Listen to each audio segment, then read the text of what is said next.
Hello, good evening, नमस्ते। कैसे हो आप सब लोग? दिवाली कैसी रही? Belated happy Diwali to all the students and all the people जो भी मेरे वीडियो को देखते हैं।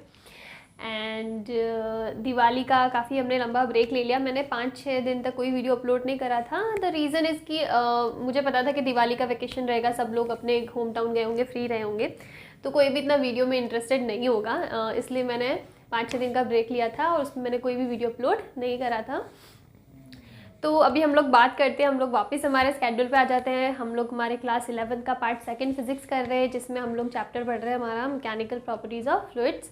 काफ़ी बड़ा चैप्टर है, मैंने आपको स्टार्टिंग में बताया था। वैसे बड़ा नहीं, आप चाहो तो उसको 3-4 वीडियो में कंप्लीट करा सकती थी मैं, बट काफ़ी अच्छे कॉन्सेप्ट है और इतना जल्दी जल्दी कराना मुझे इतना अच्छा नहीं लगता, इसलिए मैं आराम से मेरे तरीके से आपको करा रही हूँ।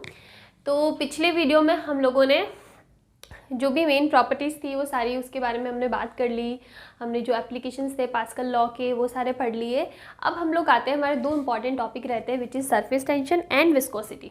ये दोनों टॉपिक हमारे पास रहते हैं, क्योंकि अभी तक हमने जो फ्लूइड पढ़ा था ना वो नॉन विस्कस पढ़ा था। अब हम लोग विस्कस फ्लूइड के बारे में बात करेंगे। बेसिकली जो विस्कोसिटी है उसको डिफाइन करेंगे, क्या होता है, क्या फॉर्मूलाज होते हैं, ये सारी चीज़ें। तो मैं ट्राई करूँगी कि एक वन शॉट, आज वाला वीडियो एक वन शॉट करके, मतलब basically the title is one shot for surface tension and viscosity, because ये दोनों इंडिविजुअली काफ़ी बड़े टॉपिक्स है, लेकिन बिकॉज हमें सिलेबस भी टाइम पे कवर करना है, तो आई विल ट्राई कि मैं आज के वीडियो में दोनों के दोनों videos with all the properties and applications complete कर दूँ। ठीक है, चलो तो हम लोग स्टार्ट करते हैं हमारा आज का topic, which is surface tension. Surface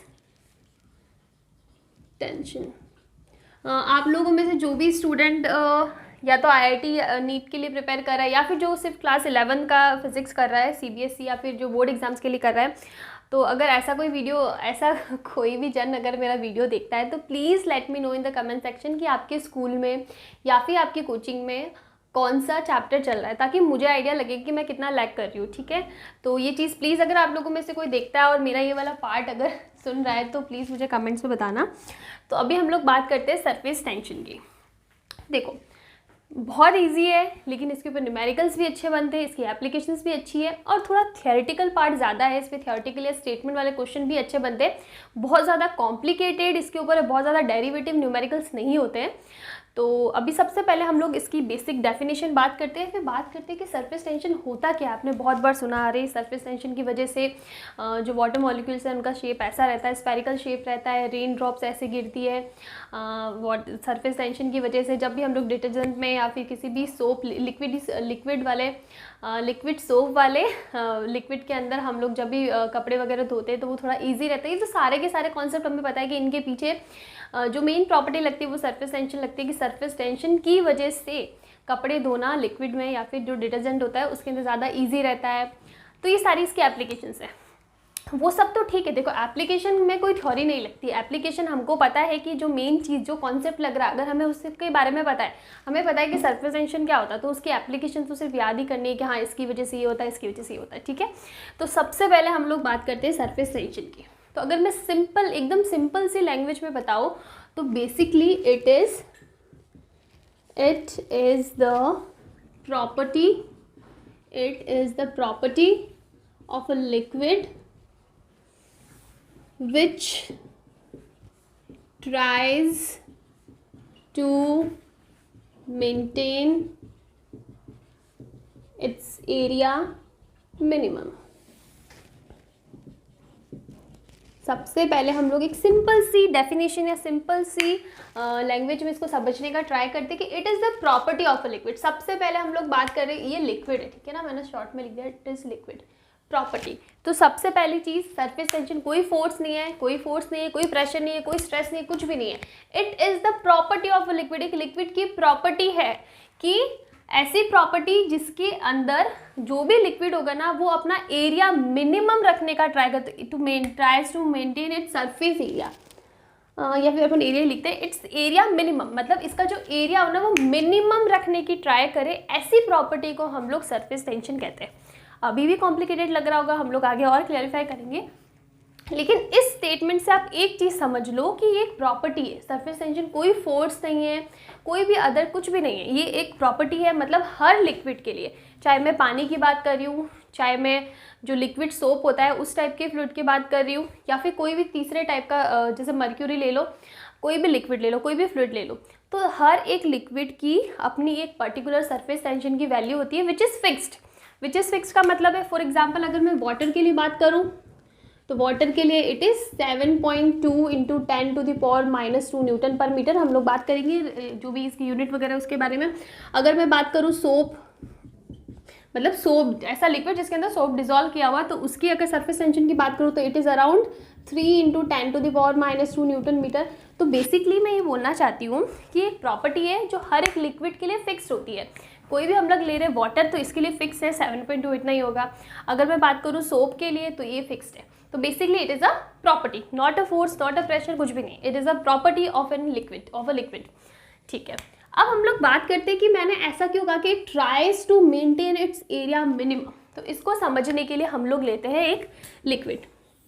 for example we have a liquid, कोई भी लिक्विड ले लो, ठीक है, वो कहीं ना कहीं किसी ना किसी सरफेस तक फिल होगा। फॉर एग्जाम्पल वो यहाँ तक फिल करा हुआ है, ठीक है। अब इसके अंदर क्या होंगे, मॉलिक्यूल्स होंगे। जो भी लिक्विड होगा, हमने डिफाइन नहीं करा है कि ये पानी है या क्या है, लेकिन जो भी लिक्विड है इसके मॉलिक्यूल्स है। और कुछ मॉलिक्यूल्स क्या होंगे, सरफेस पे भी होंगे ना। ऐसा कोई लिक्विड नहीं है जिसका सरफेस नहीं हो, कुछ ना कुछ सरफेस, चाहे वो यहाँ तक हो, चाहे यहाँ तक हो, चाहे ऊपर तक भरा हुआ, एक ना एक सरफेस, ऊपर की टॉप लाइन तो रहेगी रहेगी, टॉप सरफेस तो रहेगा ही रहेगा, तो इसके सरफेस पे भी कुछ मॉलिक्यूल्स रहेंगे। अब होता क्या है, अगर मैं बात करूँ अंदर वाले मॉलिक्यूल्स का, तो इसमें चारों तरफ से फोर्स लगता है, ठीक है। चाहे आप फोर्स बोलते हो चाहे प्रेशर बोलते हो, सारी चीज़ हम लोग पढ़ चुके हैं।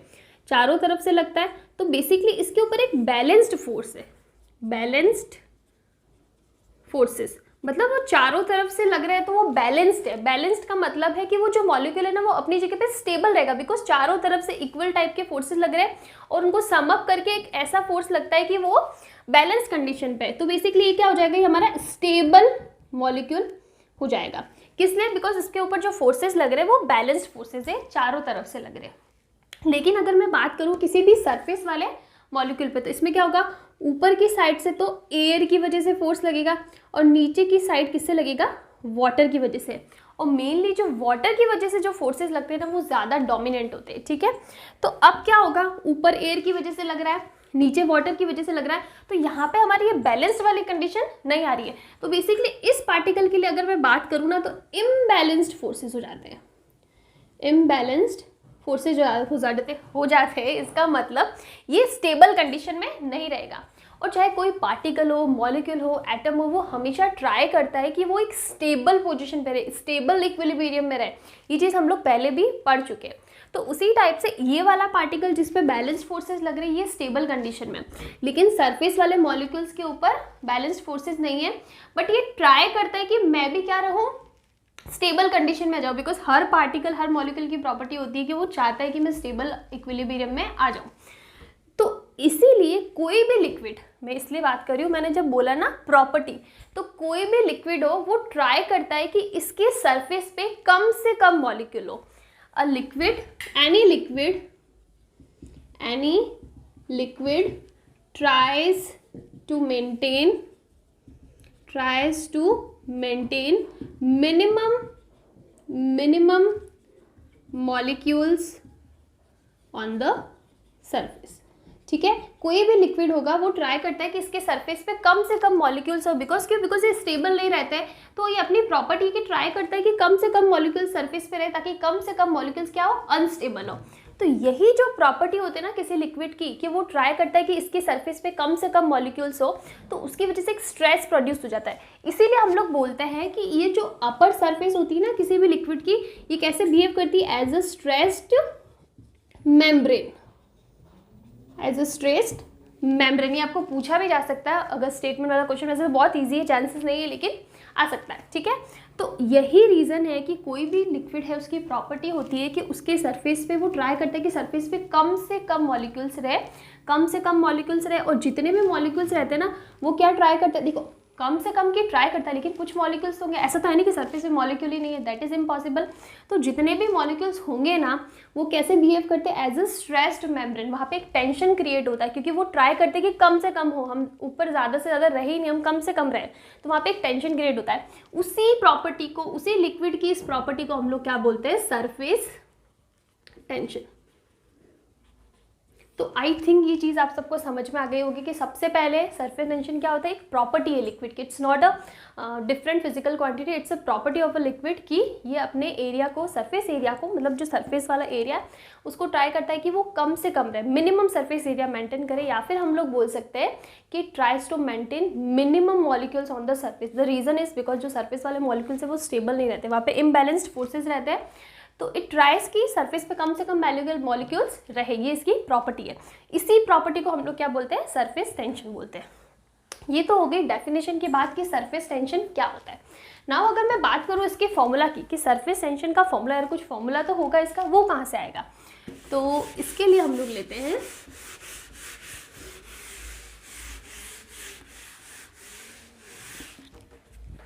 तो हम लोग एज्यूम कर सकते हैं कि हमारे पास कोई भी एक लिक्विड है, उस लिक्विड में हम लोग एक लेंथ, एक particular length, for example the length is L length का कोई लिक्विड ले लेते हैं, ठीक है। अब इसके ऊपर दोनों साइड से फोर्सेस लगेंगे, ये भी फोर्सेस, ये भी forces, this is F, this is F, this is F, दोनों साइड से क्या लगेंगे, फोर्स लगते हैं। अब अगर मैं बात करूँ ना कि ये जो फोर्स होता है, this force is proportional to the length of the liquid, जिसकी हम लोग बात कर रहे हैं, जिस पर्टिकुलर लेंथ की हम लोग क्या कर रहे हैं, बात कर रहे हैं।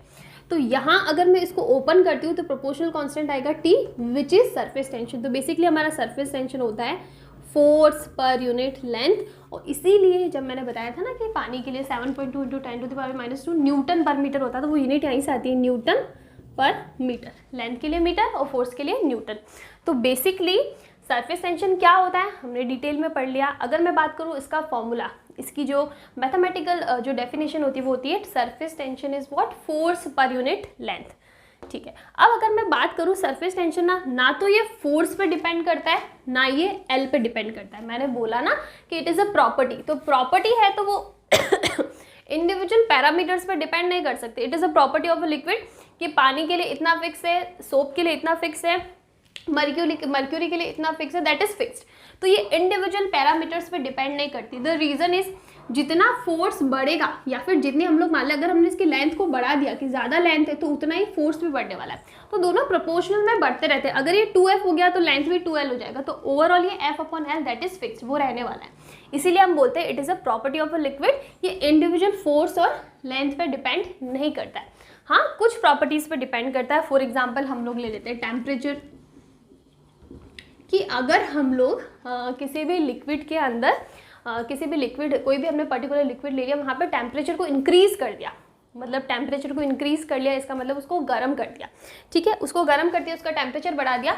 तो जैसे ही टेम्परेचर बढ़ता है ना, सरफेस टेंशन क्या हो जाता है, surface tension decreases, inversely proportional होता है टेम्परेचर के। टेम्परेचर बढ़ेगा सरफेस टेंशन कम होगा, टेम्परेचर कम होगा सरफेस टेंशन बढ़ेगा। द रीजन सिंपल सा है, जब हम लोग टेम्परेचर बढ़ाते हैं ना तो मॉलिक्यूल्स के बीच की डिस्टेंस बढ़ने लग जाती है, बढ़ने लगेगी तो ऑटोमेटिकली वो ऐसी कंडीशन आ जाती है कि सरफेस पे कम से कम जो मॉलिक्यूल्स है वो ही रहते हैं, तो ऑटोमेटिकली हमारा जो सरफेस टेंशन है वो कम हो जाता है। जितना कम सरफेस में मॉलिक्यूल्स रहेंगे अपने आप नेचुरली, तो वो ऑब्वियसली बात है कि सरफेस टेंशन भी क्या रहने वाला है, कम रहने वाला। तो basically if temperature increases surface tension decreases. यही एक रीज़न है कि जब भी किसी लिक्विड का हम लोग ऐसा लिक्विड लेते हैं ना कि जिसका सरफेस टेंशन कम होता है, तो हम लोग बोलते हैं ना कि सोप वाले पानी से, डिटर्जेंट वाले पानी से कपड़े धोना ज़्यादा ईजी क्यों रहता है, गर्म पानी से कपड़े धोना ज़्यादा ईजी क्यों रहता है, मतलब बहुत जल्दी वो क्लीन हो जाते हैं। द रीज़न इज गर्म करें मतलब टेम्परेचर बढ़ा रहे तो सरफेस टेंशन कम हो गया।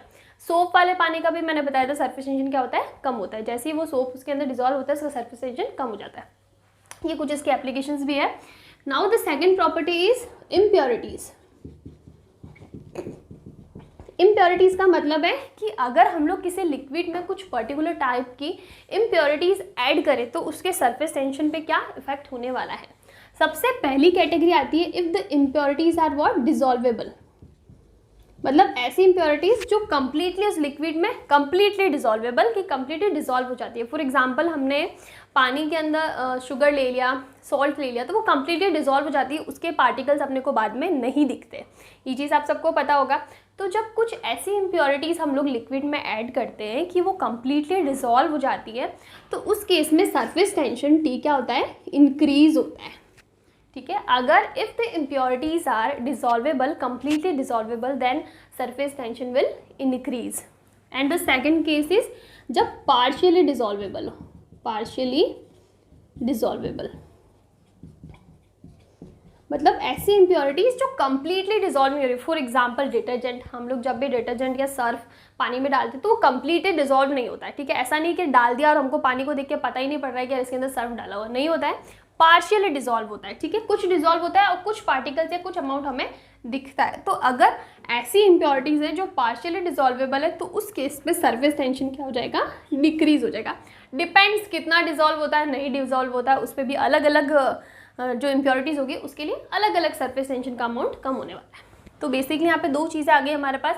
अगर हम लोग टेम्परेचर इंक्रीज कर रहे हैं तो सरफेस टेंशन कम होगा, अगर हम लोग टेम्परेचर को डिक्रीज कर रहे हैं तो सरफेस टेंशन इंक्रीज होगा। Second is impurities, if the impurities are dissolvable, completely dissolve हो रही है तो सरफेस टेंशन क्या होने वाला है, बढ़ने वाला है। और अगर ऐसी इम्प्योरिटीज है जो पार्शियली डिजॉल्व हो रही है तो सरफेस टेंशन क्या हो जाएगा, कम हो जाएगा। तो ये कुछ इसकी प्रॉपर्टीज हैं। तो दीज आर बेसिक थिंग्स। अब इसके अलावा जैसे कि जो surface tension it's scalar quantity, ठीक है, स्केलर क्वांटिटी। अगर बात करें इसका यूनिट का, तो यूनिट क्या होता है, न्यूटन पर मीटर। और उसी टाइप से डायमेंशन बात करें तो डायमेंशन भी आप लिख सकते हो, एफ का कितना होता है, m1 L1 T⁻2 upon L1, length का ये हो जाएगा ना, तो ये कितना हो जाएगा m1 L0 T⁻2। This is the dimension. तो ये बेसिक चीज़ है जो आप इजीली कैलकुलेट कर सकते हो, इसमें बहुत ज़्यादा कुछ सोचने जितना कुछ भी नहीं है। तो ये कुछ हो गया। तो हमने सरफेस टेंशन को अगर मैं सम अप कर देती हूँ, यहाँ पे जो बेसिक हमने डेफिनेशन, बेसिक इसका इंट्रोडक्शन पढ़ा है, तो उसमें चार चीज़ें बहुत इंपॉर्टेंट। सबसे पहली चीज़, it's a property, it's not a force, not a pressure, it's a property of the liquid जो एक फिक्स्ड अमाउंट में होती है। Second, what is surface tension, basically it is a property जिसके अंदर it's try to maintain its area minimum. जो भी liquid होगा, the liquid tries to maintain its area minimum और tries to maintain minimum molecules on the surface. Second चीज़ हो गई। Third चीज़ है temperature पे क्या डिपेंडेंसी है, और फोर है इम्प्योरिटीज़ पे क्या डिपेंडेंसी है। This four concepts are very important. इसके अलावा इतना ज़्यादा डेफिनेशन में अभी तक कुछ भी नहीं है। चलो अब इसके आगे हम लोग बात करते हैं। हमने सरफेस टेंशन को पढ़ लिया, डेफिनेशन पढ़ ली, फॉर्मूला पढ़ लिया, इसकी जो बेसिक प्रॉपर्टीज़ होती है वो हमने पढ़ ली। Now the next thing is surface energy.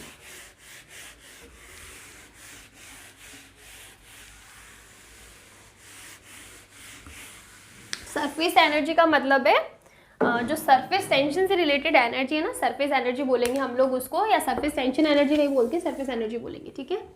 तो surface energy, what is surface energy. सबसे पहले हम लोग इसकी डेफिनेशन की बात करते हैं।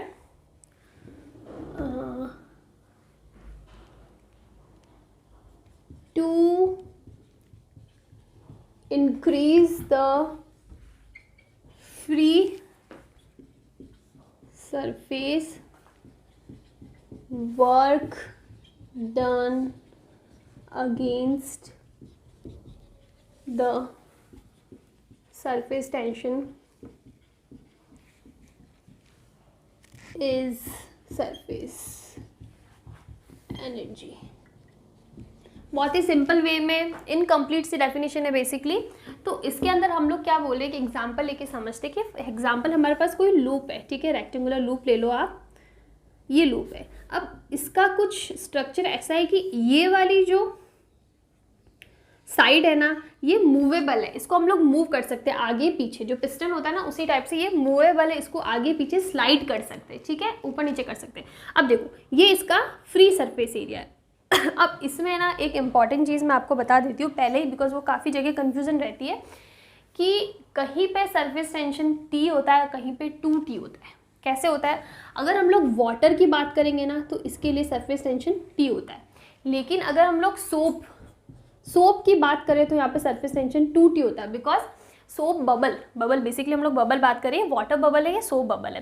जो सोप बबल होता है ना उसके अंदर क्या होता है, दो सरफेसेस होते हैं, एक अंदर की साइड सरफेस ऐसा होता है ना एयर, फिर सरफेस, फिर बाहर की साइड एक और सरफेस। तो बेसिकली बबल वाले केसेस में, सोप बबल वाले केसेस में हमारे पास दो सरफेसेस होते हैं। और जब मैं वाटर की बात कर रही हूँ ना, वाटर का जो ड्रॉप होगा तो वो पूरा सॉलिड, एक स्फेरिकल सॉलिड स्फेयर के जैसे होता है, जिसके अंदर एक ही सरफेस होती है, that is the outer surface. लेकिन अगर हम लोग सोप बबल की बात करते हैं ना, तो it is like a hollow sphere, जहाँ पे अंदर की साइड भी एक लेयर होगी और बाहर की साइड भी एक लेयर होगी। तो जितना फ्री सरफेस होगा, फ्री ऊपर वाला सरफेस होगा, उतना सरफेस टेंशन होगा। तो इसके लिए फ्री सरफेसेस 2 होते हैं, तो यहाँ पे 2T होगा, वाटर के लिए 1T होता है। उसी टाइप से अगर हम लोग बात करें एक तो रिंग की, एक बात करें डिस्क की, तो डिस्क भी कैसा होता है, बीच में कुछ भी उसमें होलो नहीं होता, बीच में वो पूरा सॉलिड होता है जिस भी मटेरियल का होगा, तो उसमें सिर्फ एक लेयर होगी। लेकिन हम लोग रिंग की बात करें ना, तो रिंग में 2 लेयर्स होगी। अगर रिंग को हम लोग किसी भी लिक्विड के अंदर डिप कर रहे हैं, सोप के अंदर डिप कर रहे हैं, तो वहाँ पे 2 लेयर्स क्रिएट होगी।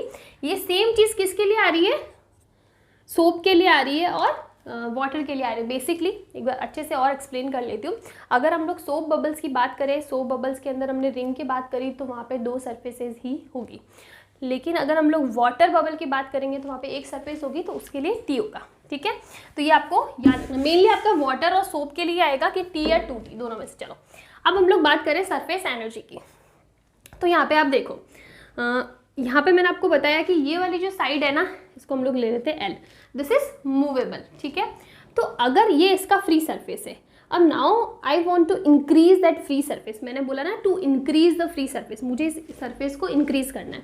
अब यहाँ पे अंदर की साइड, बिकॉज ये वाला एरिया लॉक है और इसके अंदर एक फिक्स नंबर ऑफ मॉलिक्यूल्स होंगे, जो भी लिक्विड आप ले रहे हो इसके अंदर कुछ लिक्विड की लेयर है ये, ठीक है, कुछ लिक्विड का सरफेस बना हुआ है। तो यहाँ पे क्या हो जाएगा, सरफेस टेंशन। अगर ये वाटर का है तो T है, और अगर ये सोप का है तो ये कितना हो जाएगा, 2T हो जाएगा। ये चीज़ आपको ध्यान रखनी है। तो ये हो जाएगा क्या, सरफेस टेंशन। और इधर की साइड कोई दूसरा फोर्स हम लोग लगा के इसके एरिया को इंक्रीज करें। Now here the thing is, अंदर की साइड लिक्विड फील्ड है, लिक्विड की लेयर बनी हुई है, तो इसकी वजह से अंदर की साइड क्या लगेगा, surface tension, which is force per unit length. Force per unit length क्या हो जाएगा, सरफेस टेंशन। और यहाँ पे मैं फोर्स की बात करूँ तो T इंटू एल। अगर मैं यहाँ पे फोर्स बात करूँ तो ये कितना हो जाएगा, T। अगर 2T ले रहे हो तो 2T इंटू एल। ठीक है, और यहाँ पे कौन सा फोर्स है, जो सरफेस एरिया को हम लोग इंक्रीज करने के लिए इसको ऐसे पुश कर रहे हैं ना बाहर की साइड, ताकि इसके सरफेस एरिया को बढ़ाना है। The condition is we want to increase the free surface, तो हमको यहाँ पे कुछ फोर्स तो लगाना पड़ेगा इंक्रीज करने के लिए। कुछ मैं ऐसे खींचूंगी तभी तो ये स्लाइड होगा ना, अपने आप तो स्लाइड होगा नहीं। तो यहाँ पे मैं एक फोर्स लगा रही हूँ, तो देखो सरफेस टेंशन का फोर्स विच इज 2TL इस साइड लग रहा है, और मैं फोर्स लगा रही हूँ ऑपोजिट डायरेक्शन में। तो basically I am working against the surface tension, है ना, मैं इसके अगेंस्ट फोर्स लगा रही हूँ। तो यही तो क्वेश्चन बोल रहा है, work done against the surface tension, इसके अगेंस्ट मैं वर्क कर रही हूँ। तो उसकी वजह से जो एनर्जी आती है दैट इज सरफेस एनर्जी, और इसकी वैल्यू क्या होती है, W इक्वल्स टू T, यानी surface tension and change in area. हमने इसके एरिया को कितना चेंज किया, पहले इतना था फॉर एग्जांपल, बाद में ये यहाँ पे आ गया। ठीक है, तो अब ये एरिया इतना हो जाएगा, ये पूरा एरिया हो जाएगा। इनिशियल एरिया इतना था, फाइनल एरिया इतना है। बेसिकली यहाँ पे एरिया क्या हुआ, इंक्रीज हुआ है। तो हमारी जो सरफेस एनर्जी है उसकी डेफिनेशन क्या हो जाएगी, surface tension multiply by change in surface area. Area के अंदर कितना चेंज हुआ, that is our surface energy. तो ये एक सिंपल सा कॉन्सेप्ट हमारे पास रहेगा, इससे ज़्यादा कुछ भी नहीं है। मेन यहाँ पे आती है हमारी definition which is W, work done बोल दो या फिर इसको U भी लिख दो, energy which is what, surface tension multiply by the change in surface area, that is our surface energy. तो ये एक बेसिक सा टॉपिक होता है।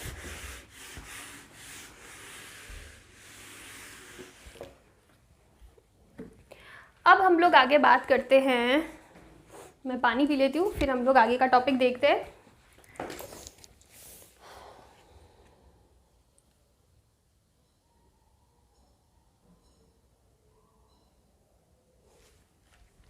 ओके अब इसके आगे हम लोग बात करेंगे ड्रॉप्स के लिए काफ़ी इंपॉर्टेंट। देखो बेसिकली एक न्यूमेरिकल है कि हम लोग एक बड़ी ड्रॉप को छोटी ड्रॉप्स में कन्वर्ट करते हैं, तो वहाँ पे कितना वर्क डन करना पड़ रहा है। ठीक है, लेकिन हम लोग इसको न्यूमेरिकल नहीं लेके एज ए टॉपिक ले रहे हैं, बिकॉज इसके ऊपर डायरेक्टली काफ़ी बार क्वेश्चन आता है। मैं एक बार नहीं बोल रही, काफ़ी बार क्वेश्चन आते हैं। तो इसका जो फाइनल रिजल्ट है ना वो बहुत इंपॉर्टेंट है। तो उसके लिए हम लोग पढ़ते हैं सबसे पहले एज अ क्वेश्चन। अगर हम लोग ले तो हमारा क्वेश्चन है कि हमारे पास एक ड्रॉप है, वाटर ड्रॉप ले लो आप, एक हमारे पास ड्रॉप है जिसकी रेडियस कितनी है, R है। अब हमने क्या किया है, इस ड्रॉप को n number of small drops में कन्वर्ट कर दिया। इसका मतलब ये ड्रॉप, ये ड्रॉप, ये ड्रॉप, ये drop, n number of drops, हमें नहीं पता कितना नंबर है, लेकिन एन नंबर ऑफ ड्रॉप्स में कन्वर्ट कर लिया, और सबकी रेडियस कितनी हो जाएगी, स्मॉल आर। सब इक्वल रेडियस वाली ड्रॉप्स में कन्वर्ट करेंगे कि सबकी रेडियस क्या हो जाए, स्मॉल है। तो बेसिकली द क्वेश्चन इज कि हमने एक बड़ी ड्रॉप को, that is the drop with radius capital R, उसको an number of small drops में कन्वर्ट कर दिया, उन सारी की सारी स्मॉल ड्रॉप्स की रेडियस सेम है which is small R, convert कर दिया। तो इस कन्वर्जन में हमें कितना वर्क डन कर रहे हैं, बिकॉज यहाँ पे भी तो हम लोग एरिया में चेंज कर रहे हैं ना, ये बड़ा एरिया, इसको छोटे एरिया में कन्वर्ट किया है, तो यहाँ पे हम लोग एरिया में चेंज कर रहे हैं। तो हमने ये चीज़ पढ़ी कि when we want to increase the area, यहाँ पे इंक्रीज हो रहा है, डिक्रीज हो रहा है, हम लोग बाद में बात करेंगे, but basically we are changing the area. When we want to change the area ना, तो हम लोग क्या करते हैं, सरफेस टेंशन के अगेंस्ट वर्क करते हैं, उसकी वजह से जो एनर्जी होती है ना, वर्क डन, उसके अगेंस्ट काम करने के लिए जो एनर्जी होती है, दैट इज सरफेस एनर्जी। तो वही चीज़ हमें इस एग्जाम्पल के लिए निकालनी है।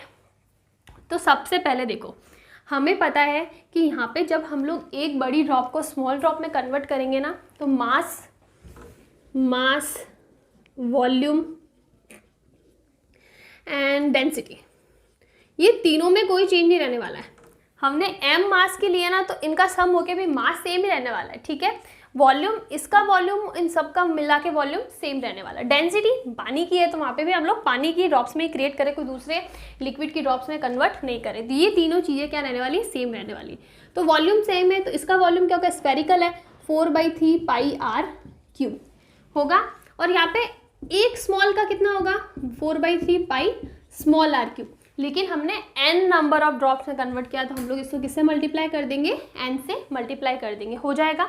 अब आप देखो, ये तो कांस्टेंट है, 4/3 पाई कैंसिल हो जाएगा, तो वी हैव कैपिटल R का cube equals to n small r का क्यूब।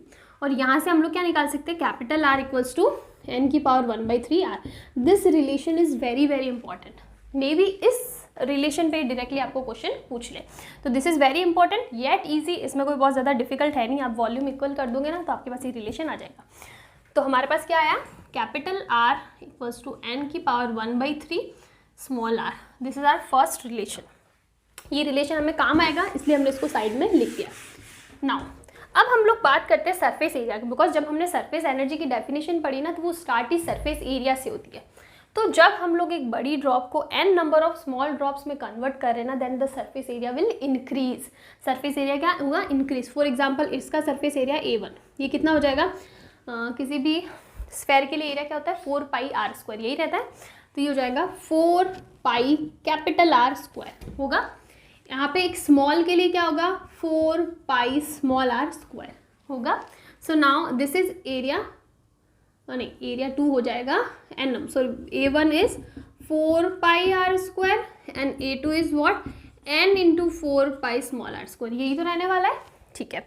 अब हमें निकालनी है सरफेस एनर्जी। तो सरफेस एनर्जी का रिलेशन क्या है, tension T multiply by change in area. Change in area, और हमारा एरिया क्या हो रहा है, इंक्रीज हो रहा है, तो हम लोग क्या लिखेंगे, TA2 minus A1। Change in area, जो भी बड़ा एरिया होगा उसमें से छोटा एरिया माइनस कर देंगे, and here we are increasing the area, so A2 is greater than A1 होगा। अब देखो, आप यहाँ पे रिलेशन निकालो, ये क्या हो जाएगा, W equals to T A2 हमारा है n 4 pi small r square minus A1, that is 4 pi capital R का स्क्वायर। अब यहाँ से आप 4 पाई कॉमन ले लो, तो हमारा हो जाएगा 4 पाई T, ये हो जाएगा n small r square minus capital R का स्क्वायर। अब हमें क्या करना है, अब हमें इस स्मॉल r की वैल्यू पुट करनी है इस रिलेशन से। तो ये हमारे पास हो जाएगा equation W equals to 4 pi T, ठीक है, n। अब स्मॉल r की वैल्यू देखो, स्मॉल r की वैल्यू है कैपिटल R अपॉन n की पावर 1/3, स्मॉल r का स्क्वायर है, तो ये हो जाएगा r का स्क्वायर और n की पावर 2/3, स्क्वायर हो जाएगा ना, ये 1/3 है तो 2/3 हो जाएगा, माइनस का कैपिटल R स्क्वायर। आगे इसको सॉल्व करो, 4 पाई T और R स्क्वायर भी कॉमन आ जाएगा, तो आ जाएगा n अपॉन n की पावर 2/3 माइनस का 1। आगे और सॉल्व करो,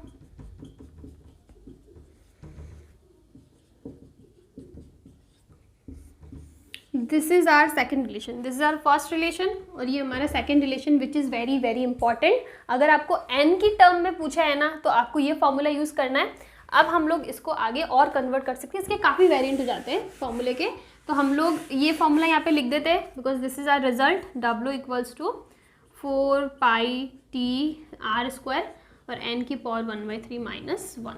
ठीक है, बाकी सारी चीज़ें हम लोग क्लियर कर। आ गया ये रिलेशन। अब आप देखो, अगर हमको क्वेश्चन में गिवन है कि हमें n की टर्म्स में गिवन है तो हमें ये रिलेशन यूज़ करना है, और अगर हमें क्वेश्चन में स्मॉल r और कैपिटल R दोनों दे रखा है तो अब हमें क्या करना है, we can write W equals to 4πT r² और n की पावर 1/3 को आप लिख दो capital R upon small r, capital R upon small r minus 1। आप इसको लिख दो r³ कॉमन ले लो तो जाएगा 1/r माइनस 1/कैपिटल R। This is our third relation which is very very important. देखो, सबसे पहला रिलेशन हमें कब यूज़ करना है, जब हमें कैपिटल R और स्मॉल r में रिलेशन निकालना हो। यहीं तक, हमें एनर्जी के बारे में कुछ भी नहीं पूछा हो। सेकेंड रिलेशन हम लोग यूज़ करेंगे जब हमें सरफेस एनर्जी निकालनी हो और क्वेश्चन में n की टर्म्स में गिवन है या फिर n की वैल्यू गिवन है, तो हम लोग ये वाला रिलेशन यूज़ करेंगे। This is our equation number second. Third relation ये वाला कब यूज़ करेंगे, जब हमें n के बारे में कुछ भी नहीं गिवन है, हमें स्मॉल r कैपिटल R की वैल्यू गिवन है, तब हम लोग ये वाला फॉर्मूला यूज़ करेंगे। दोनों फॉर्मूला सेम है, बट द डिफरेंस इज आपको क्वेश्चन में क्या पूछा है उसके अकॉर्डिंग आपको फॉर्मूला अप्लाई करना है। तो these two are very important, और आपको ये तीनों के तीनों जो रिलेशंस है ना वो याद रखने पड़ेंगे। अब ये सारी की सारी कैलकुलेशन एग्जाम में करने नहीं बैठ सकती, ये चीज़ आप दिमाग में डाल दो। आप सोचो ना कि मुझे कुछ भी नहीं रखना है, मैं सब एग्जाम में निकालूंगा, हो गया आपका IIT, हो गया आपकी नीट, नहीं, पॉसिबल ही नहीं है। ठीक है, आपका सोच अच्छा है लेकिन आपको स्मार्टली काम करना पड़ेगा। आपको कुछ फॉर्मूलेज रिलेशंस आपको याद रखने पड़ेंगे। द ओनली थिंग इज कि आपको पता होना चाहिए कि कॉन्सेप्ट क्या लग रहा है, लेकिन आप पूरा का पूरा डेरिवेशन करने एग्जाम में नहीं बैठ सकते, मोस्ट इंपॉर्टेंटली जब आप लोग कॉम्पिटिशन एग्जाम की तैयारी कर रहे हो। तो ठीक है, तो ये रिलेशन है। अब इसको हम लोग एक और फॉर्म में टर्म कर सकते हैं। हम लोग इस इक्वेशन को 3 से मल्टीप्लाई और 3 से डिवाइड कर लेते हैं, तो ये क्या हो जाएगा, देखो 4/3 πr³ ये वॉल्यूम होता है ना, तो ये हो जाएगा W इक्वल्स टू 3 तो बाहर आ जाएगा, और 4/3 πr³ ये क्या हो जाएगा, वॉल्यूम, और T एज इट इज, और ये हो जाएगा 1/r माइनस 1/कैपिटल R। थोड़ा सा ईजियर वे हो जाएगा इसको लिखने का। तो this is also very important relation कि आपको ये कैसे करना है। तो आई थिंक इसमें आपको कोई प्रॉब्लम नहीं होनी चाहिए। तीनों के तीनों रिलेशन बहुत इंपॉर्टेंट है, आपको डायरेक्टली याद होनी चाहिए ताकि आप इसके ऊपर न्यूमेरिकल्स इजीली सॉल्व कर सको। तो ये हमारा एक न्यूमेरिकल बोल दो या फिर आप एक टॉपिक लेके कर लो, दिस इज़ वेरी इंपॉर्टेंट। अभी हम लोग नेक्स्ट टॉपिक पे चलते हैं।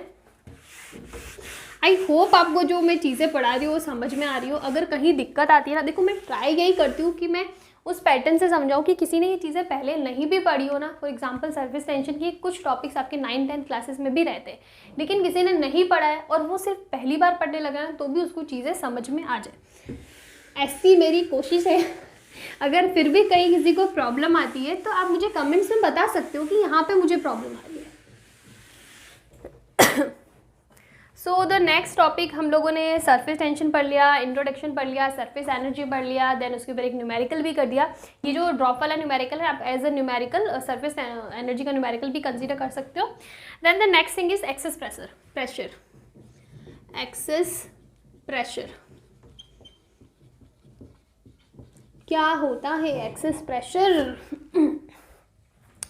देयर इज अ प्रॉपर्टी कि अगर हम लोग किसी ड्रॉप की बात कर रहे हैं ना, तो चाहे वो सोप का बबल हो चाहे वाटर बबल हो, इट इज़ फिक्स्ड कि the pressure inside the bubble will always be greater than the external pressure. You have to remember this statement कि अगर हम लोग कोई ड्रॉप ले रहे हैं, ठीक है, this is the pressure inside the drop and this is the pressure outside the drop, then this pressure will always be greater than this pressure, which means Pn is always greater than P external। ये चीज़ आपको समझ में आनी चाहिए। और अगर हम इसको ड्रॉप को एक छोटे से पार्ट में ले लेते हैं, ठीक है, सिर्फ इतने से पार्ट की बात कर रहे हैं, तो दिस इज आर P1 या फिर Pin बोल दो, और ये P2 या फिर P आउट बोल दो, ठीक है। तो P1 जो है ना वो हमेशा P2 से ज़्यादा होगा, और ये वाली जो साइड होती है ना इसको हम लोग बोलते हैं कॉनकेव साइड, ठीक है, आपको दिख रही होगी, आप इसको पूरा करोगे तो कॉनकेव बनेगा, and this side is convex side, ठीक है। Concave side and convex side, या तो हम लोग बोलते कि internal pressure is always greater than external pressure, या फिर we can say concave side में जो प्रेशर होता है ना P concave is always greater than P convex.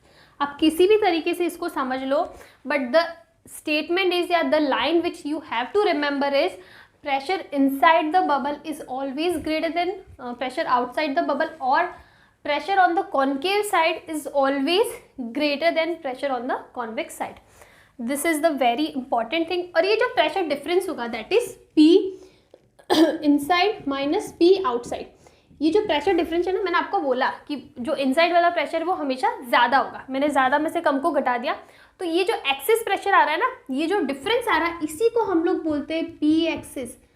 जो हमारा एक्सिस प्रेशर आ रहा है ना, जो डिफरेंस आ रहा है दोनों प्रेशर के बीच में, इंटरनल और आउटसाइड वाला, और जो इंटरनल एक्सटर्नल के बीच में जो भी डिफरेंस आ रहा है ना, दैट इज एक्सिस प्रेशर। और इसकी वैल्यू क्या होती है, this P axis is what, 2T upon R।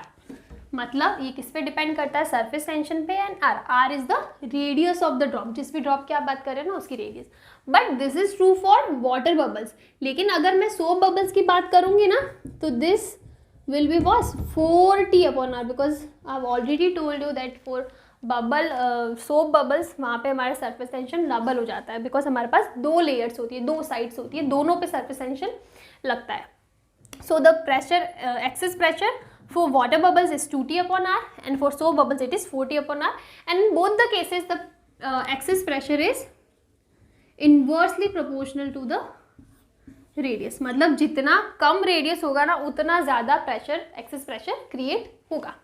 तो this is important, and numericals के पर्पज से भी इम्पॉर्टेंट है। बहुत ज़्यादा डिफिकल्ट न्यूमेरिकल नहीं आएंगे आपको, प्रेशर की वैल्यूज़ गिवन होगी, या फिर आपको कोई रिलेशन पूछ लिया होगा कि 2 रिलेशन दे दिया होगा और आपको आर की वैल्यू निकालनी होगी। इजी से न्यूमेरिकल्स बनते हैं, बहुत ज़्यादा कॉम्प्लिकेटेड न्यूमेरिकल्स इस पे बनने के चांसेस नहीं है, या फिर बहुत कम है। सो ये एक आपका छोटा सा टॉपिक हो गया। अब इसी से रिलेटेड हम लोग ये क्वेश्चन करते हैं। तो हमारा क्वेश्चन बोलता है कि we have 2 bubbles of radius 2 bubbles, ठीक है, this is a radius R1 और R2। अब ये जो रेडियस, दोनों जो बबल है, वाटर बबल्स ले लो, ये कांटेक्ट में आते हैं। तो कांटेक्ट में आने के बाद क्या होगा, कुछ इस टाइप का शेप आएगा, ठीक है, आएगा। तो कांटेक्ट में आने के बाद ये कुछ ऐसी हो जाती है, ठीक है। तो ये जो इसका कॉमन सरफेस है ना, कॉमन सरफेस, इसकी रेडियस ऑफ कर्वेचर कितनी होगी, रेडियस ऑफ कर्वेचर, या फिर क्वेश्चन में पूछा होगा two drops of radius R1 and R2, 2 drops of radius R1 and R2 in contact, then what will be the radius of curvature of the common surface। मतलब जब दोनों contact में आ जाती है, जो उनका जो कॉमन सरफेस होगा ना, उसकी रेडियस ऑफ कर्वेचर कितनी होगी। This is a very very important numerical, आप एज ए न्यूमेरिकल भी ले सकते हो और एज ए टॉपिक भी इसको कंसिडर कर सकते हो।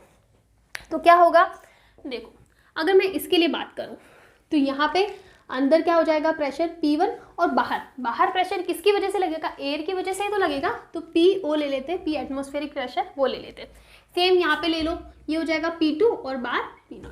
तो अगर मैं इक्वेशन निकालूँ तो P1 माइनस P0 कितना हो जाएगा, 2T अपॉन R1 होगा। ये चीज़ अभी हमने एक्सेस प्रेशर के अंदर पढ़ी है।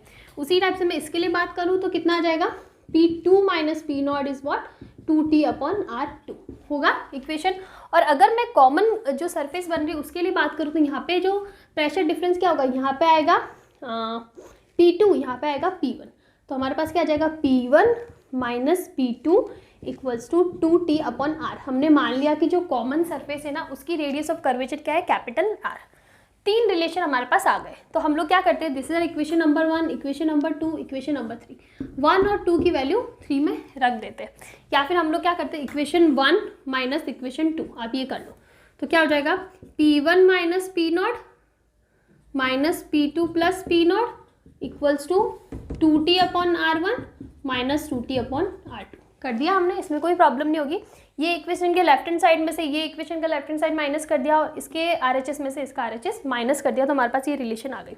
अब आप देखो P0 तो कैंसिल आ जाएगा, हमारे पास क्या बचेगा, P1 minus P2 equals to 2T common ले लो, 1 upon R1 minus 1 upon R2 हो जाएगा। अब देखो, अगर हम लोग इक्वेशन नंबर 3 से वैल्यू पुट करें तो P1 माइनस P2 की वैल्यू क्या आ रही है, 2t अपॉन कैपिटल R। तो this is 2t upon capital R equals to 2t 1 upon R1 minus 1 upon R2। 2t से 2t कैंसिल हो जाएगा, तो we have a relation 1 upon R equals to 1 upon R1 minus 1 upon R2, और we can say capital R is R1 R2 and this is R2 minus R1। This is the relation. तो अगर हमें question में पूछा है कि हमारे पास 2 drops है, ठीक है, हमारे पास 2 ड्रॉप्स है और दोनों ड्रॉप्स को हमने कंबाइन कर दिया। कंबाइन करने के बाद जो कॉमन सरफेस होगा ना, उस कॉमन सरफेस का रेडियस ऑफ कर्वेचर कितना होगा, तो हमारे पास ये रिलेशन आ जाएगा। सी, आप कर सकते हो इसको भी सॉल्व, लेकिन अगर आपको इसका आंसर याद है तो आपको ज़्यादा ईजी रहेगा एग्जाम में, ठीक है। और इसी के अंदर एक क्वेश्चन और बनता है कि हमें क्वेश्चन में पूछा है कि इसी टाइप से 2 ड्रॉप्स दे दी R1 और R2 की, और वो दोनों कंबाइन होकर एक ही ड्रॉप में कन्वर्ट हो रही है। यहाँ पे तो हम लोग क्या कर रहे हैं, कॉन्टैक्ट में ला रहे हैं। कॉन्टैक्ट में लाने के बाद जो कॉमन सरफेस बन रहा है ना, उसकी रेडियस ऑफ कर्वेचर निकाल रहे हैं। Now we if we have the question कि ये R1 है, R2 है, कंबाइन कर दिया, एक बबल बन गई, उसकी रेडियस कितनी होगी R। तो इसका रिलेशन आप याद कर लो, R is under root R1 square plus R2 square. This is the relation. ये कैपिटल R कर दो। इसका भी न्यूमेरिकल डेरिवेशन होता है, लेकिन बहुत लंबा चौड़ा होता है, which is not very important. तो आपको इसका आंसर याद होना चाहिए, ठीक है। एंगल ऑफ कॉन्टैक्ट,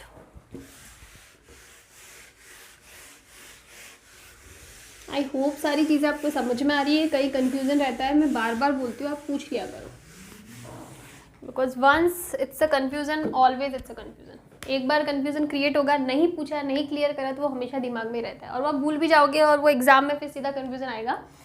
तो next topic is angle of contact.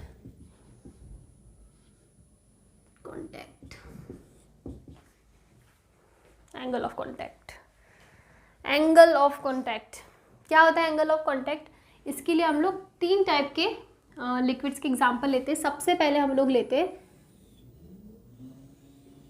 Mercury की ड्रॉप, दिस इज मर्क्यूरी।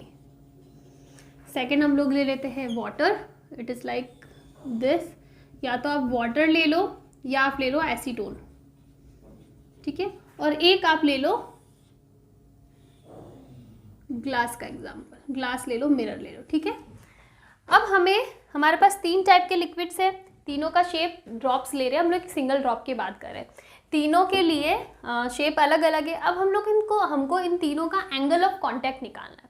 तो एंगल ऑफ कांटेक्ट कैसे निकलता है? सबसे पहले जो भी लिक्विड है उसका टेंजेंट निकालो, ग्राउंड से टेंजेंट निकालो, मतलब जहाँ पे जो कांटेक्ट वाला सरफेस है ना, यहाँ पे कांटेक्ट कर रहा है, हमने बोला एंगल ऑफ कांटेक्ट, ठीक है।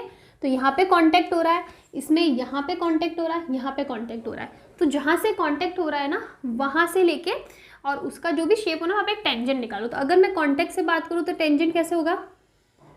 ऐसे होगा। इसके लिए बात करूँ, ये यहाँ पे कांटेक्ट है। अब अंदर से तो मैं निकाल नहीं सकती, जो भी एजेस होगी मुझे वहीं से निकालना पड़ेगा। तो एज बता दी यहाँ पे, और यहाँ पे टेंजेंट कैसे निकलेगा? ऐसे निकलेगा, ठीक है। आप इसको ऐसे एरो दे दो। अब यहाँ पे बात करूँ, ये कांटेक्ट है, टेंजेंट कैसे निकलेगा? ऐसे निकलेगा, ठीक है। तो सबसे पहले आपको क्या निकालना है? टेंजेंट निकालना है। कहाँ से निकालना है? कांटेक्ट से। हमने तीनों के लिए निकाल दिया। The next thing we will do is कि हमें जो एंगल लेना है, अब यहाँ पे कंफ्यूजन आएगा, 2 एंगल, इधर भी एंगल बन रहा है, इधर भी एंगल बन रहा है। तो हमें कौन सा एंगल लेना? The angle should be through out the liquid, मतलब लिक्विड के अंदर से एंगल निकलना चाहिए। अगर मैं यहाँ से एंगल लेती हूँ तो यहाँ पे तो लिक्विड का पार्ट है ही नहीं, तो हमें एंगल लेना पड़ेगा ये वाला, ठीक है। This is our theta, because हम लोग लिक्विड के अंदर से लेंगे। उसी टाइप से यहाँ पे देखो, ये तो लिक्विड के बाहर वाला पार्ट होगा, अंदर वाला पार्ट होगा ये वाला, और यहाँ पे अंदर वाला पार्ट होगा ये वाला। तो तीनों ही केसेस में एंगल अलग अलग बन रहा है। अगर मैं इस केस की बात करूँ तो here theta is what? Greater than 90 degree होगा। यहाँ थीटा क्या हो जाएगा? Theta is less than 90 degree, and here we have theta is almost equals to 90 degree. मैं इसको परफेक्टली नहीं ले रही हूँ, but it is almost equals to 90 degree. So we have 3 cases, theta is greater than 90, theta is less than 90, and theta is equals to 90 degree. तो ये तीनों ही cases को हम लोग आगे लेके पढ़ने वाले हैं। क्या वाला हमारा टॉपिक हो जाएगा? मिनिस्कस। मिनिस्कस के टॉपिक में, वो हम लोग भी बात करेंगे, लेकिन उससे पहले आपको वो समझना ज़रूरी है कि एंगल ऑफ कांटेक्ट कैसे निकालना है। Angle of contact as the जो टॉपिक का नाम है वो सजेस्ट कर रहा है, it is angle of contact. तो हमें कांटेक्ट से जो भी लिक्विड रहेगा और जो भी सरफेस रहेगा उनका कांटेक्ट ले लो, वहाँ से एक टेंजेंट ड्रॉ करो लिक्विड के ऊपर। ड्रॉ करने के बाद एंगल लेना throughout the liquid, liquid के अंदर से जाता हुआ एंगल कंसिडर करना है। So we will get what, angle of contact. तो दिस इज ईजी, यहाँ पे कोई बहुत ज़्यादा प्रॉब्लम नहीं है। अभी हम लोग नेक्स्ट चीज़ बढ़ते हैं, मिनिस्कस। क्या होता है मिनिस्कस? हमने ले लिया, यहाँ पे हम लोग 2 केसेस लेते हैं, तीसरा भी बनता है लेकिन वो इतना इंपॉर्टेंट नहीं है, तो हम लोग सबसे पहले 2 केसेस की बात करते हैं। So we have a container जिसके अंदर हमने क्या करा है, लिक्विड फिल करा है। लिक्विड भी अलग अलग टाइप का हो सकता है, ठीक है। अब सबसे पहले अब हमने क्या कर दिया, इस लिक्विड के अंदर एक ट्यूब, जो भी ग्लास ट्यूब रहती है ना, वो एंटर करिए, ठीक है। तो इसके अंदर भी कुछ लिक्विड फिल हो जाएगा। अब हम लोग जब लिक्विड फिल करेंगे ना, तो यहाँ पे जो सरफेस होगा ना, जो बनता है ना, उसको हम लोग बोलते हैं मिनिस्कस, और वो 3 टाइप का हो सकता है। Basically we will consider 2 type of shapes. सबसे पहला शेप ये कुछ ऐसे ऊपर की साइड चढ़ जाता है, और ये जो शेप बन रहा है ना, इसी को हम लोग क्या बोलते हैं, मिनिस्कस। मिनिस्कस, ठीक है। एक तो हो गया ये। दूसरा हमारे पास क्या है, हमने ये डाला ट्यूब को अंदर और ये शेप बन गया कुछ ऐसा नीचे की साइड, ठीक है। थोड़ा सा अनइवन हो गया बट ऐसा कुछ होता है, और ये इसके अंदर भी कुछ लिक्विड फिल होगा, ठीक है। तो हमारे पास 2 शेप बन रहे हैं, एक शेप जो ऐसे ऊपर की डायरेक्शन में जा रहा है और एक कुछ इस टाइप का होगा। ये वाला जो शेप होता है ना, ये वाला शेप, ये होता है कॉनकेव। कॉनकेव आप देख लो, अगर नीचे आप ड्रॉ करोगे तो कॉनकेव बन जाएगा। और ये वाला शेप कौन सा होता है, ये होता है convex. This is convex, convex. तो हमने 2 चीज़ें पढ़ ली कि हम लोग लिक्विड के अंदर अगर कोई ट्यूब, ग्लास ट्यूब, ट्यूब तो ग्लास की होगी, ग्लास ट्यूब इंसर्ट करते हैं, इमर्स करते हैं, तो we will get 2 type of shapes, ठीक है। सबसे पहले कॉनकेव शेप पढ़ लिया, जहाँ पे ऊपर की डायरेक्शन में ऐसे आ रहा है, और जब ऐसे डाउनवर्ड्स आ रहा है ना, then will get what, convex shape. ये दोनों चीज़ें पढ़ ली। अब 2 इंपॉर्टेंट टर्म्स आती है, एडहेसिव एंड कोहेसिव फोर्सेस। क्या होते हैं adhesive and cohesive forces? Cohesive forces are the forces between the same nature of molecules. Forces between the same nature of molecules. And adhesive forces between the opposite nature of molecules।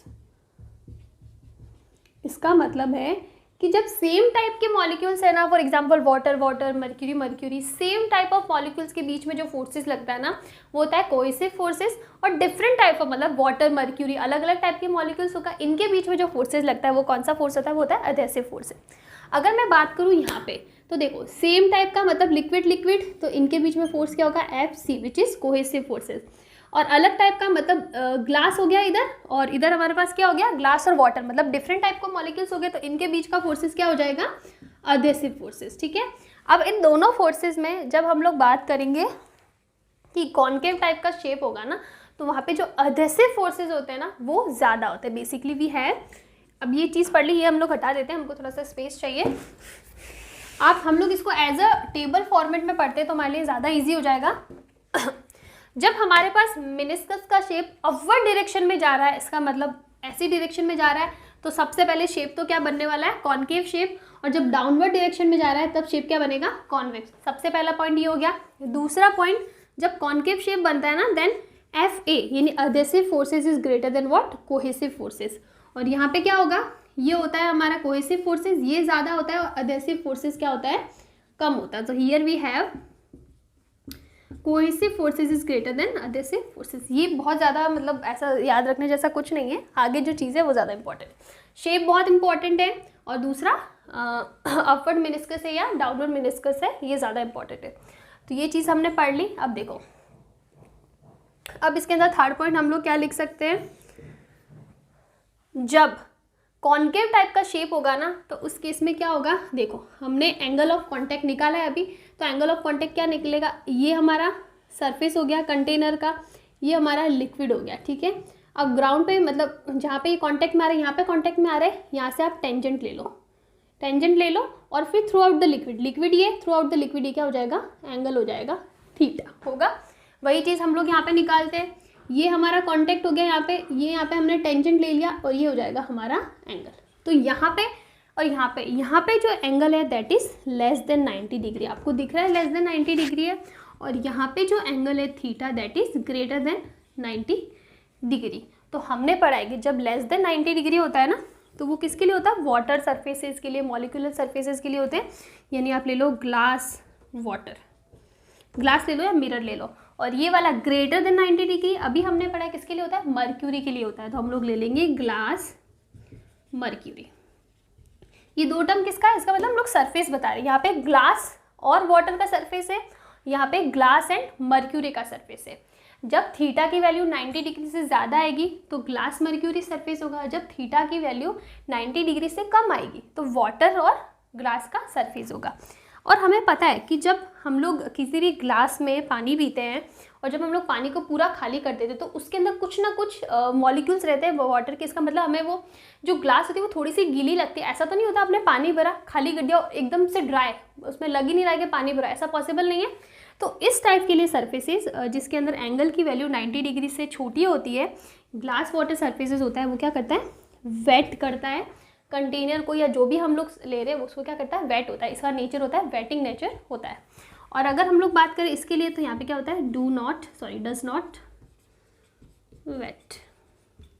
ठीक है, तो ये चीज़ बहुत important है। When the angle is, यहाँ पे देखो direct connection समझो, when the surface is concave, concave surface है तो angle will be less than 90 degree, angle will be less than 90 degree. इसका मतलब हमें ग्लास वाटर सरफेस लग रहा है, ग्लास वाटर सरफेस होगा तो वो वेटिंग नेचर होगा।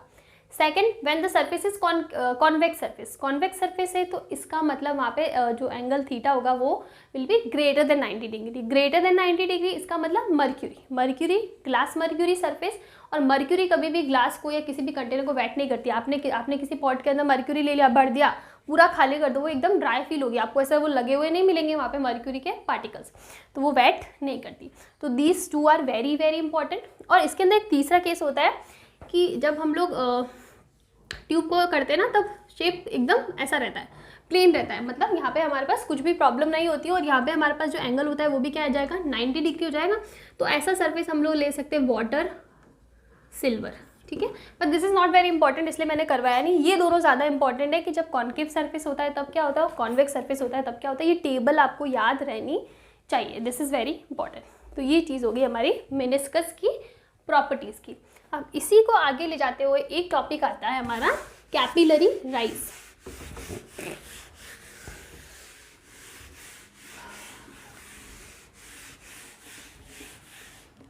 तो हमारा टॉपिक क्या हो गया, कैपिलरी राइज।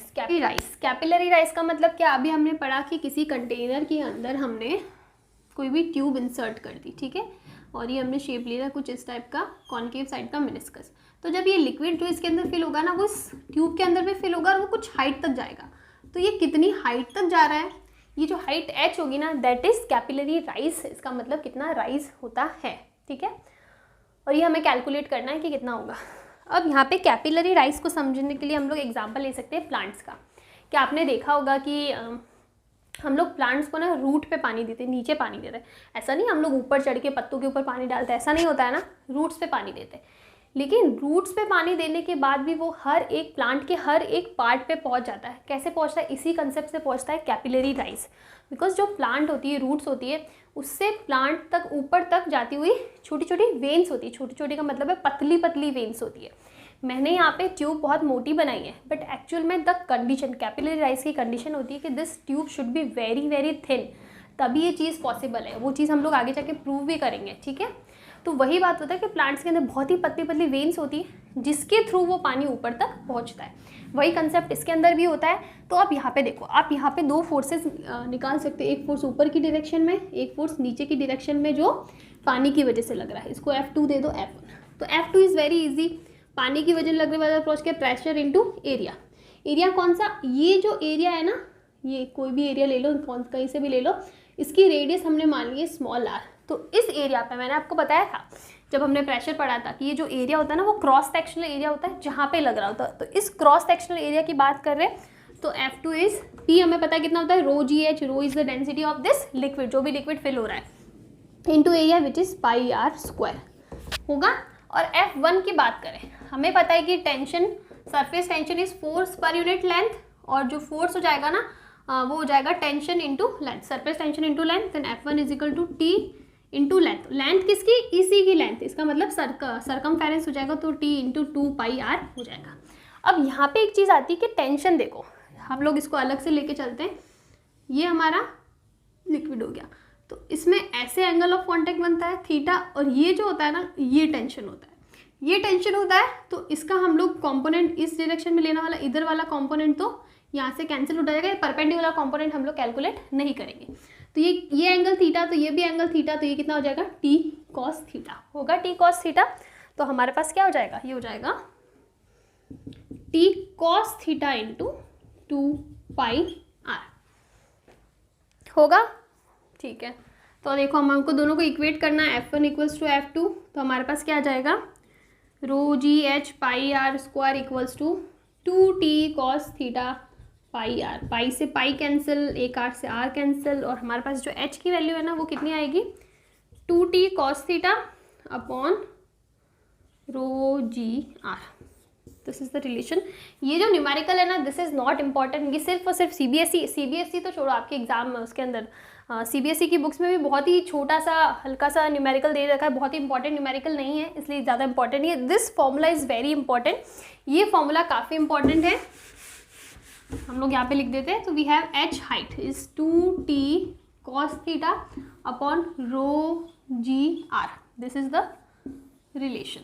तो ये फॉर्मूला काफ़ी इंपॉर्टेंट है, और आप यहाँ पे देखो कि this height is inversely proportional to the R, R means radius, किसकी रेडियस, जो ट्यूब हम लोग इमर्स करें ना उसकी रेडियस। तो इससे ये रिलेशन आता है कि आर जितना कम होगा उतनी ही हाइट ज़्यादा होगा। इसका मतलब ये जो ट्यूब है ना जितनी पतली होगी ना पानी उतना ही ऊंचाई तक ऊपर चढ़ने वाला है। तो इसीलिए हमने बोला है कि जो कैपिलरी राइज की कंडीशन है वो है कि दिस रेडियस, ये जो भी ट्यूब इमर्स करें this radius should be very very small, और द वेन्स, जो भी ये वेन्स है ना वो बहुत ही थिन होनी चाहिए, tube should be very very thin, तभी हमें ये हाइट मिलेगी। ऐसा थोड़ी कि आप पानी नॉर्मल कोई भी लिक्विड जूस वगैरह पी रहे हो घर पे स्ट्रॉ से और पानी अंदर डाला और पानी फूट के ऊपर से निकल रहा है, ऐसा नहीं होता है ना, बिकॉज वो इतनी पतली नहीं होती है। हम लोग माइक्रोस्कोपिक लेवल की बात करें कि माइक्रो वैल्यूज 10⁻⁻⁶ मीटर जो होती है ना उस रेंज में जब इसकी रेडियस हो ना तब हमें हाइट ऊपर चढ़ती हुई दिखती है। So this is the relation very important, 2t cos theta upon rho g R, इसके ऊपर न्यूमेरिकल्स बनते हैं। इस रिलेशन पे भी न्यूमेरिकल्स बन सकते हैं which is H1R1 equals to H2R2, या फिर HR is equal to constant. जब आपको सिर्फ R और H में रिलेशन दिया हो तो इसके ऊपर भी क्वेश्चन बन सकता है। सो यहाँ पे हमारा सरफेस टेंशन वाला टॉपिक ख़त्म होता है। बहुत ज़्यादा कॉम्प्लिकेटेड या फिर डिफ़िकल्ट मैं नहीं कहूँगी इसको, अच्छा टॉपिक था। अगर आप समझने की ट्राई करोगे सारी चीज़ें समझ में आ जाएगी। न्यूमेरिकल्स भी अच्छे बनते हैं, बहुत ज़्यादा कॉम्प्लिकेटेड न्यूमेरिकल्स इसके ऊपर नहीं बनते। ऐसा नहीं कि 2-2 पेज के न्यूमेरिकल्स, डेरिवेशन चल रहा है, इतना बड़ा डेरिवेटिव न्यूमेरिकल्स इस पर नहीं बनते, ठीक है। सो यहाँ पे हमारा ये वाला टॉपिक ख़त्म होता है। अब हम लोग बिकॉज हम लोग वन शॉट कर रहे हैं तो हम लोग विस्कोसिटी भी आज ही करने वाले हैं। वो बहुत बड़ा टॉपिक नहीं, छोटा सा टॉपिक है, सिर्फ 10 मिनट्स का टॉपिक है, तो हम फटाफट उसको करते हैं, फिर उसके बाद में हमारा ये चैप्टर यहाँ पे ख़त्म हो जाएगा। सो अभी हम लोग पढ़ते हैं viscosity.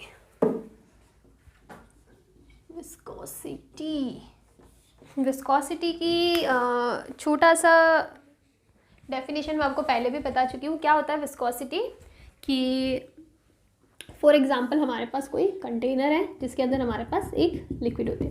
Basically this viscosity is the property of liquids. Fluids की प्रॉपर्टी होती है, सॉलिड्स में इतना एग्जिस्ट नहीं करता है। This is the property of what, fluids. इसीलिए हम लोग इसको फ्लूइड वाले चैप्टर के अंदर पढ़ रहे हैं। अब हमने ले लिया कि हमारे पास कोई एक ऑब्जेक्ट है, कैसे भी ले लो, स्फेरिकल ले लो, रेक्टेंगुलर ले लो, जो भी शेप लेना है वो शेप ले लो, ठीक है। तो अब क्या होता है कि हमने इसके सरफेस पे ये ऑब्जेक्ट ले लिया। अब ये ऑब्जेक्ट किसी वेलोसिटी से आगे की साइड ट्रैवल करता है। तो अब क्या होगा, ये जो सरफेस होगा ना इसका, वो पानी की अपर सरफेस के कांटेक्ट में होगा। अगर मैं मान लेती हूँ कि ऐसा है कुछ, ठीक है, ये हमारा सरफेस है। अब ये जो ऑब्जेक्ट है, इस ऑब्जेक्ट और जो पानी का अपर सरफेस है वो दोनों कांटेक्ट में है। तो जब ये आगे जा रही है ना, तो पानी की इस लेयर को पीछे की साइड, बेसिकली हम लोग जो पानी है ना इसको लेयर्स में कंसिडर करें कि ऐसे लेयर्स में, एक लेयर हो गई, ये दूसरी लेयर हो गई, ये तीसरी लेयर हो गई, ये चौथी लेयर हो गई। इतना बीच में डिस्टेंस नहीं होता है, लेकिन हम लोग इसको समझने के पर्पज से ऐसे बना रहे हैं।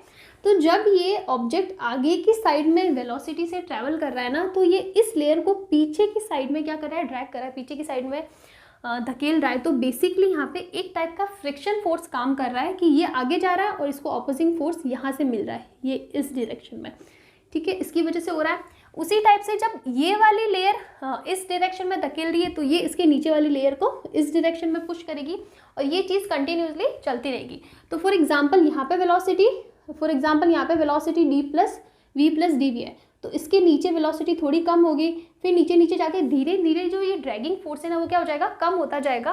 और यहाँ पे एंड में आते आते वेलोसिटी क्या हो जाती है, ज़ीरो हो जाती है, लेयर्स के बीच की वेलोसिटी। ठीक है, हम लोग एक बार और अच्छे से समझते हैं कि हम लोग किसी भी लिक्विड को, किसी भी फ्लूइड को एज अ लेयर्स में इसको कंसीडर कर सकते हैं कि डिफरेंट डिफरेंट लेयर्स का पार्ट है। जब कोई ऑब्जेक्ट ऊपर फ्लोट कर रहा है तो वो उसके जस्ट कांटेक्ट वाली लेयर को इसके ऑपोजिट डायरेक्शन में ड्रैग करेगा, धकेल के वो आगे बढ़ेगा। ठीक है, उसको कहीं ना कहीं से तो वो फोर्स मिलना चाहिए ना आगे जाने की। उसको ये वेलोसिटी कहाँ से मिल रही है, बिकॉज यहाँ पे ये क्या पुश कर रहा है। जो ये फ्रिक्शन वाला कॉन्सेप्ट है सेम वही लग रहा है, जैसे हमको चलने में फ्रिक्शन हेल्प करता है, वैसे ही इसको चलने में ये जो लिक्विड वाला फ्रिक्शन है ना वो हेल्प कर रहा है। और इसी फोर्स को, ये जो लिक्विड वाला फ्रिक्शन फोर्स है ना, इसी को हम लोग क्या बोलते हैं, विस्कस फोर्स।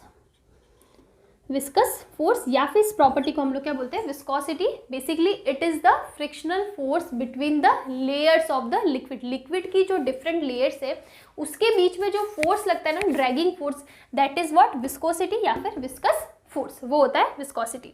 अब आप देखो, अब मैं डिफाइन करूँ कि ये जो फोर्स होगा ना, विस्कोसिटी फोर्स, ये किसके प्रोपोर्शनल होता है, तो ये प्रोपोर्शनल होता है नीटा, सरफेस एरिया के प्रोपोर्शनल होता है। जो भी सरफेस एरिया होगा उसके प्रोपोर्शनल होगा, और प्रोपोर्शनल होता है वेलोसिटी ग्रेडियंट के। कैसे वेलोसिटी ग्रेडियंट, बिकॉज आप देखो यहाँ पे वेलोसिटी ज़्यादा होती है, फिर बाद में थोड़ी वेलोसिटी कम हो जाती है, और एंड में आते आते क्या हो जाती है, वेलोसिटी जीरो हो जाती है।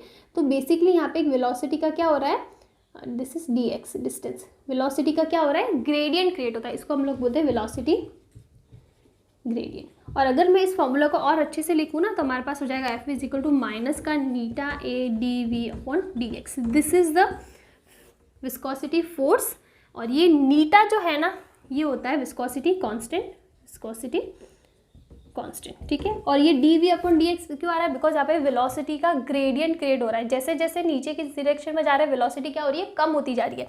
इसीलिए हमने यहाँ पे क्या यूज़ किया है, नेगेटिव साइन यूज़ किया है।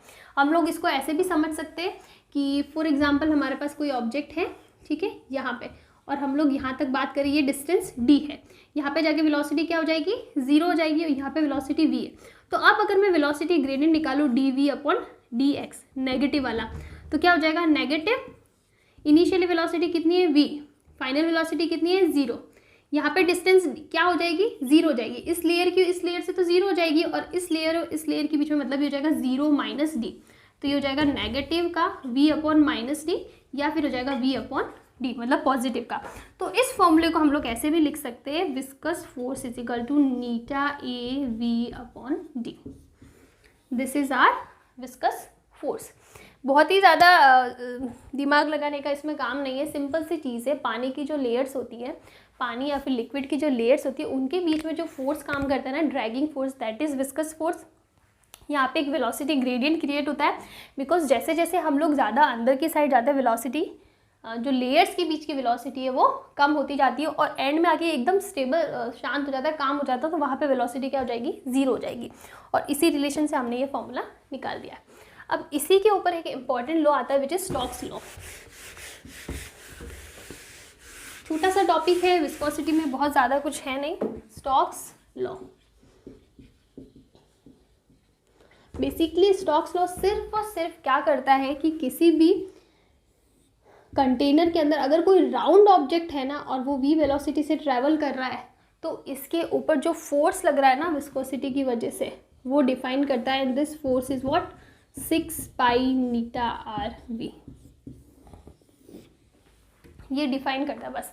हमें सिंपल सा स्टोक्स लॉ में पढ़ना है, कोई भी राउंड ऑब्जेक्ट है ना उसके ऊपर क्या विस्कस फोर्स लग रहा है, वो होता है 6 पाई नीटा RV। ये हमारा स्टोक्स लॉ बताता है। इसके ऊपर अब हम लोग न्यूमेरिकल करने, डेरिवेशन करने नहीं जाएंगे। इसका डेरिवेशन बहुत ही लंबा चौड़ा, बहुत ही थ्योरेटिकल डेरिवेशन है, इसमें बहुत ज़्यादा मैथमेटिकल कैलकुलेशन नहीं है, तो हम लोग उसकी बात नहीं करेंगे। नहीं आपके बुक्स में है और नहीं IIT JEE में भी आपको किसी ने शायद करवाया होगा, ये इतना इंपॉर्टेंट नहीं है। बस ये फॉर्मूला बहुत इंपॉर्टेंट है। कब बात करता है ये राउंड ऑब्जेक्ट्स की बात कर रहा है, राउंड ऑब्जेक्ट्स। अगर वो वेलोसिटी v से ट्रैवल कर रहा है, दिस इज आर लिक्विड। किसी लिक्विड के अंदर अगर कोई राउंड ऑब्जेक्ट ट्रैवल कर रहा है तो उसके ऊपर कितना विस्कस फोर्स पीछे की डायरेक्शन में, ये v वेलोसिटी से आगे ट्रैवल कर रहा है तो इसमें पीछे की डायरेक्शन पे विस्कस फोर्स लगेगा। कितना लगेगा, 6 पाई नीटा RV। ये जो नीटा है वो अगेन लिक्विड की प्रॉपर्टी है। अब अगर हम लोग बात करें नीटा की ना, दैट इज विस्कोसिटी कांस्टेंट। तो इसका जो वो यूनिट होता है, इसका यूनिट होता है न्यूटन सेकेंड पर मीटर स्क्वायर। ठीक है, इसका यूनिट क्या होता है, न्यूटन इंटू सेकेंड पर मीटर स्क्वायर। एक बार मैं फिर से चेक कर लेती हूँ। एंड इसके एक सेकेंड, हाँ इसका ये यूनिट होता है। और इसके अलावा इसकी डायमेंशन काफ़ी इंपॉर्टेंट है। इसकी डायमेंशन बहुत इंपॉर्टेंट है। इसकी डायमेंशन होती है M/L-1 T-1। जो फर्स्ट चैप्टर है ना आपका यूनिट डायमेंशन, उसके ऊपर इस पर डायरेक्टली क्वेश्चन आ सकता है कि विस्कोसिटी कांस्टेंट की डायमेंशन क्या होती है। तो दिस इज द डायमेंशन। और इसकी जो ये यूनिट है ना, ये है हमारी MKS के अंदर। और इसकी CGS वाली इंपॉर्टेंट है, जो यूनिट है वो होती है पॉइज।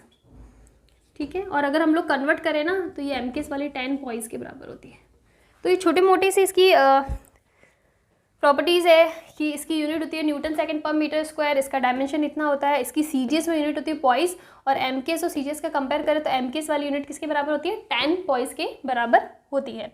और स्टोक्स लॉ में क्या बताया, कोई भी राउंड ऑब्जेक्ट जब फ्लूइड के अंदर ट्रैवल कर रहा है वेलोसिटी v से, तो उस पर कितना विस्कस फोर्स लगेगा, वो हमें स्टोक्स लॉ से मिलता है। अब इसी के अंदर स्टोक्स लॉ के अंदर एक चीज़ आती है, terminal velocity. Terminal velocity, terminal velocity का मतलब होता है ultimate velocity, extreme velocity, ultimate velocity या फाइनल वेलोसिटी। इसका मतलब अगर कोई भी राउंड ऑब्जेक्ट, जैसे कि हम लोग स्टोक्स लॉ में राउंड ऑब्जेक्ट की बात कर रहे हैं, तो कोई भी ऑब्जेक्ट जब फ्लूइड के अंदर ट्रैवल कर रहा है तो इनिशियली उसकी स्पीड ज़्यादा होती है। ठीक है, इनिशियली उसकी स्पीड बढ़ती रहती है, लेकिन एक टाइम के बाद उसकी जो स्पीड होती है ना वो कांस्टेंट हो जाती है, और फिर वो थ्रू आउट द फ्लूइड उसकी वेलोसिटी कांस्टेंट हो जाती है। तो वो जो दैट फाइनल स्पीड है ना, जिस स्पीड पे आके वो सैचुरेट हो जाता है, उसके बाद उसकी स्पीड ना बढ़ होती है ना कम होती है, वो कांस्टेंट रहती है। तो उस फाइनल स्पीड को हम लोग क्या बोलते हैं, टर्मिनल स्पीड बोलते हैं। वो हम लोग कैसे कैलकुलेट कर सकते हैं, फॉर एग्जाम्पल हमारे पास ये कोई ऑब्जेक्ट है। ठीक है, तो इस ऑब्जेक्ट पे कौन कौन से फोर्स लगेंगे। सबसे पहले हमने पढ़ा है कि जब भी हम लोग लिक्विड फ्लूइड की बात करें तो बियॉन्सी फोर्स तो लगेगा ही लगेगा। उसकी डायरेक्शन क्या होती है, ऊपर की डायरेक्शन। अब यहाँ पे एक चीज़ है कि हमने इस ऑब्जेक्ट को इसके अंदर क्या करा है, इमर्स करा है। ठीक है, हम लोग इसको इमर्स कर रहे हैं, मतलब नीचे की डायरेक्शन में जा रहे हैं। टर्मिनल वेलोसिटी को आप ऐसे भी समझ सकते हो कि फॉर एग्जांपल आपने कोई भी बॉल ले लिया, कोई भी ऑब्जेक्ट ले लिया, उसको ना पानी के अंदर डाल दिया, तो इनिशियली उसकी वेलोसिटी बढ़ती है। वेलोसिटी बढ़ती है मतलब इनिशियली वो अंदर जाता है, लेकिन जैसे ही एक फिक्स वेलोसिटी वो थोड़ा सा ऊपर आके वहाँ पे कांस्टेंट हो जाता है। ये चीज़ होती है ना, आपने एक हैवी बॉल ले ली, वो पानी के अंदर डाल दी, तो अगर वो बहुत ज़्यादा हैवी है तो कम्प्लीटली सिंक नीचे जाके बैठ जाएगी। लेकिन आप एक मीडियम वेट की बॉल लेते हो, आपने उसको पानी के अंदर डाला, तो क्या होगा, इनिशियली वो थोड़ा सा पानी के अंदर डूबती है, फिर थोड़ा ऊपर आके वहाँ पे तैरने लग जाती है। तो जिस वेलोसिटी पे आके वो फ्लोट करने लग जाती है ना, दैट इज टर्मिनल वेलोसिटी। की बस एक बार बढ़नी थी, जितनी बढ़ गई फिर वो कांस्टेंट हो गई, तो उसको हम लोग टर्मिनल वेलोसिटी बोलते हैं। तो उसमें नीचे की डायरेक्शन में कौन सा फोर्स लगेगा, इसकी वेट की वजह से, दैट इज mg। ये फोर्स लगेगा। ऊपर की डायरेक्शन में बियॉन्सी फोर्स लगेगा, और बिकॉज ये नीचे की डायरेक्शन में हम लोग इमर्स कर रहे हैं, तो ऊपर की डायरेक्शन में क्या लगेगा, विस्कोसिटी फोर्स भी लगेगा। तो basically we have equation FB plus FV equals to W। ये इक्वेशन आगे। बियॉन्सी फोर्स किसकी वजह से लगता है, बियॉन्सी फोर्स लगेगा लिक्विड की वजह से। तो कितना होता है, इसको हम लोग लिख सकते हैं सिग्मा, नहीं सॉरी, लिक्विड की बात कर रहे हैं ना हम लोग, लिक्विड की बात कर रहे हैं, रो 4/3 पाई R/Q/G, यही होगा। ये होता है mg, लेकिन m किसका, लिक्विड का, और m को हम लोग रो इंटू वी लिख सकते हैं ना, तो रो Vg। और वॉल्यूम कितना है, 4/3 पाई R³ हमने ले लिया, इंटू g हो जाएगा, कोई प्रॉब्लम नहीं है। प्लस विस्कस फोर्स कितना अभी हमने पढ़ा 6 pi eta are v T. T हम लोग लिख रहे हैं बिकॉज हम लोग टर्मिनल वेलोसिटी की बात करें जब अपनी वो फाइनल वेलोसिटी गेन कर लेता है। तो वी टी हो जाएगा डब्ल्यू। डब्ल्यू बॉडी के वेट की वजह से होता है। फॉर एग्जाम्पल हमने मान लिया कि इसकी डेंसिटी कितनी है सिग्मा, तो हो जाएगा sigma 4/3 pi r cube and ये हो जाएगा जी। ठीक है, अब हमें वी टी की वैल्यू कैलकुलेट करनी है। तो देखो आप लिख सकते हो 6 pi eta are v t is equal to 4/3 pi r cube g और ये हो जाएगा सिग्मा माइनस रो होगा। और वी टी आप निकाल दो तो हो जाएगा 4 pi r cube g sigma minus rho upon 3 और ये हो जाएगा 6 पाई नीटा आर। अब देखो क्या कैंसिल हो रहा है, पाई से पाई कैंसिल हो रहा है, ये आर से आर कैंसिल हो रहा है और ये 2 हो जाएगा, ये 3 हो जाएगा। तो हमारे पास जो फाइनल रिलेशन आ रहा है ना वो आ रहा है, हम लोग यहाँ पे साइड में इसको लिख देते हैं। फाइनल रिलेशन हमारे पास आ रहा है वी टी इक्वल्स टू 2/9, ये 2 और 3 × 3 9, 2/9 r square g sigma minus rho upon what eta. यही है, हाँ यही है, ये हमारा फाइनल रिलेशन आ रहा है and this relation is very very important. ठीक है, इसके ऊपर भी डायरेक्टली क्वेश्चन आता है कि जो टर्मिनल वेलोसिटी है ना वो किन किन पैरामीटर्स के ऊपर डिपेंड करती है, कैसे निकालनी है हमने बता दिया। Derivation is not very important, this relation this final conclusion is very very most important. ठीक है, 2/9 r square g sigma minus rho eta. Eta क्या है, जो भी बॉडी जो भी ऑब्जेक्ट है उसकी डेंसिटी है और रो जिस लिक्विड के अंदर हमने इमर्स करा है ना उसकी डेंसिटी सिग्मा माइनस रो और ये डिपेंड करता है आर स्क्वायर के और नीटा के यानी विस्कोसिटी कांस्टेंट पे इन्वर्सली प्रोपोर्शनल है। तो ये हो गया हमारा फाइनल टर्मिनल वेलोसिटी वाला रिलेशन, इससे ज़्यादा इसके अंदर कुछ भी नहीं है। और इस टॉपिक के साथ में हमारा चैप्टर भी ख़त्म होता है। हमने दिवाली के बाद थोड़ा सा ब्रेक लिया था तो उस ब्रेक को एक साथ से रिचार्ज करना ज़रूरी था, तो इसलिए हमने आज एक 1 शॉट वीडियो के अंदर ये दोनों बहुत ही इंपॉर्टेंट टॉपिक्स कवर कर लिए हैं। इसके अलावा कहीं कुछ छूट गया है मुझसे तो मुझे कमेंट्स में बताना, मैं डेफिनेटली करा दूंगी। ऐसा नहीं है कि हमें सिलेबस कराने के चक्कर में बस भागना ही भागना है, बिल्कुल भी ऐसा नहीं है। आपको चीज़ें समझ में आए, आपके दिमाग में बैठे, वो भी बहुत इंपॉर्टेंट है।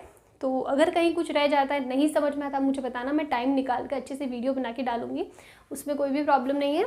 एंड यहाँ पे हमारा चैप्टर भी ख़त्म होता है। इसके बाद हमारे स्टार्ट हो जाती है थर्मोडायनेमिक्स, जिसके अंदर जो पहला चैप्टर आएगा वो थर्मल प्रॉपर्टीज़ का आएगा, फिर हम लोग प्रॉपर थर्मोडायनेमिक्स के बारे में पढ़ेंगे।